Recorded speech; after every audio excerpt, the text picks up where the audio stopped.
Hi, welcome. On this video, I want to um, revisit, focus in on a moment during Robert Hines' assessment of a Rottweiler. Okay, talk about this whole issue about behavioralism. Here, he's entering the backyard of a dog that's gained a lot of control in the relationship with their owner. And here, and again, pay attention to this because I'm going to switch over to another video here in a moment to kind of line this moment up by way of a dog expressing control, by way of Hines allowing this dog to hump his leg.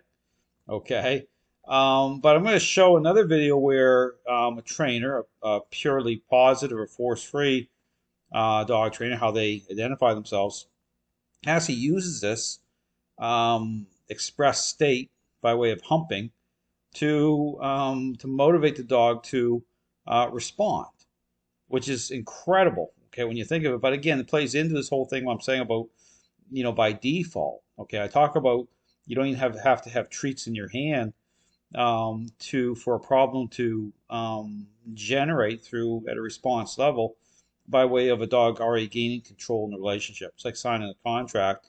So by way of this being the kind of jumping in point and the focus on a response in a very superficial way, you'll see how the relationship itself, by way of what's already been established, becomes its own motivator, just by way of control itself, associated to, and certain dots connect that way, by way of how a dog is expressing that state of mind. Now here, pay attention here, because there's a moment here that kind of will link this together a little bit more with Hines, is right now he's in a sitting position. He's going into the backyard with his Rottweiler by way of his role by way of weakness and being passive. Again, I talk about leadership of those two core ingredients, control and influence. And so this Rottweiler is agreeable to him being in here, okay, this way to a certain level. But notice here, and I want you to pay attention to this moment, where he's sitting right now, but when he stands up. Okay, as soon as he stands up, okay, this dog, okay, begins to invade Hines' space, okay, and starts to express control by way of humping his leg.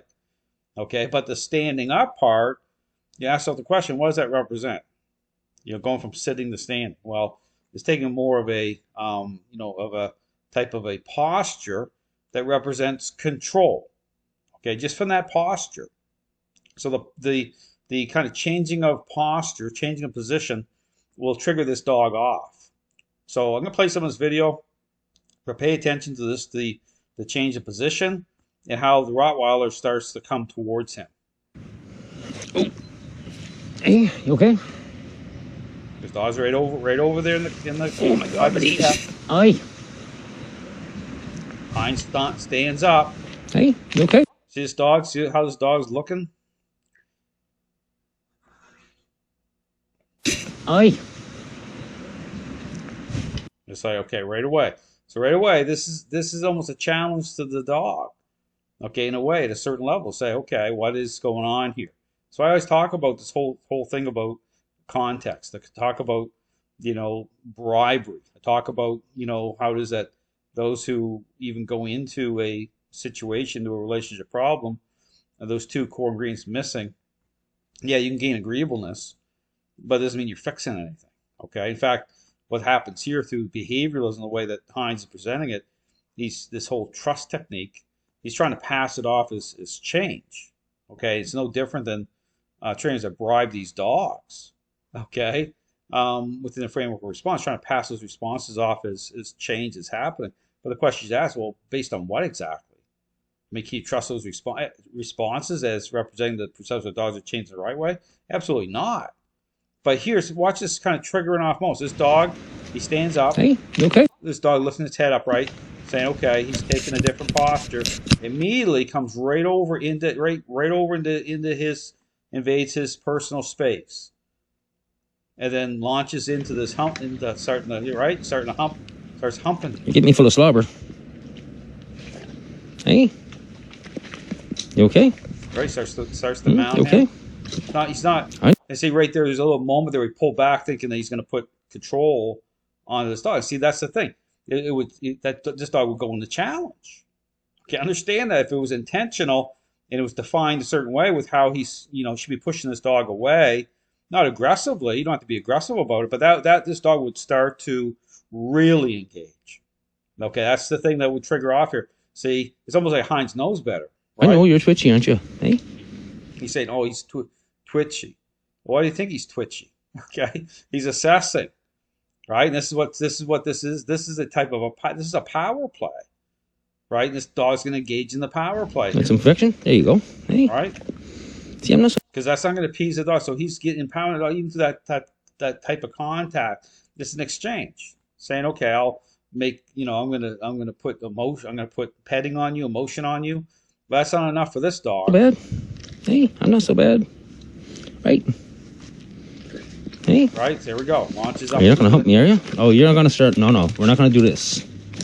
So this dog goes into the full right because it's like, hey, I'm going to gain through that. I'm going to express through this, right? But the standing up, the change of that initiated it, right? But I want to switch over because, again, you see how this goes full blown here with another trainer. Now, this is put out by a balanced dog trainer. Here's a clip here. I want to show this. Patricia McConnell, okay, force-free trainer, very popular in the force-free dog training world. But watch how she uses she actually goes full tilt here through control, express control through the relationship. Watch this dog go into full-blown humping. It actually uses this to incentivize and motivate the dog. Now you hear this trainer talking here in a second. She puts her leg like she's engaging this. She's participating in this. She's an active participant in this express state. Sometimes it helps if I hold her head, get better traction. Absolutely disgusting. You're going to hold her head so she gets more traction while she's humping your leg. So this gets worse and worse. The dog keeps doing this and actually goes all the way till completion, meaning she lets her dog have an orgasm on her leg.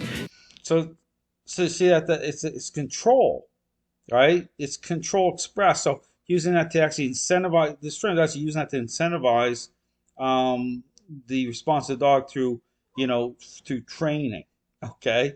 Response to elicit responses with the dog. This is taking pure positive training to a completely other level. It's disgusting. There is no reason on God's green earth that this needs to happen. The relationship this woman has with her dog is not normal. It's very not normal. And to have this on film and her to think that this is something you even would want to film is beyond me. It's disgusting. There's really not a lot of words to say behind this. That is not how you reward your dog. It's disgusting. There's just no other way to describe it. Now, here, she actually has the dog do more obedience and then rewards the dog's obedience with more humping. And so rewards it. So you think about, again, we take this to the whole issue about control, relationship, right? Control manifesting through it's an express state, right? But just even the posture change, right? How that triggered off. But I guarantee you, if Heinz, which you should have been doing, right? Because I say about, you own you. Okay. It's all about, taking control over, like, in terms of your own personal space. But if you did this in this dog's environment here, dog's comfort zone, the backyard, I guarantee you this would have generated a fight, okay, with this dog. This dog would have gone into high challenge on Heinz. And of course he doesn't want that. Right? He's going in here to try to paint a picture for people, a very deceptive picture. So he had to let this happen, okay? Because if he tried to, again, even put this dog under reasonable control, I guarantee you this dog would have gone into a challenge state on Heinz, okay? Because just from his change of posture, going from sitting to standing, it triggered that off. And he let this dog, basically satisfy itself to a certain level. Right, to allow that to happen is basically saying, okay, I'm going to let you take control that way, and that brings the dog into a state of agreeableness. So just totally a weak position. But again, you see how twisted this stuff becomes, right? And and people buy into this stuff. So again, I just want to put it out there that this incredible the stuff that's happening in the dog trainer world, what these trainers are trying to market and sell. But again, this is a great example of, without even treats in your hand, okay, the relationship itself,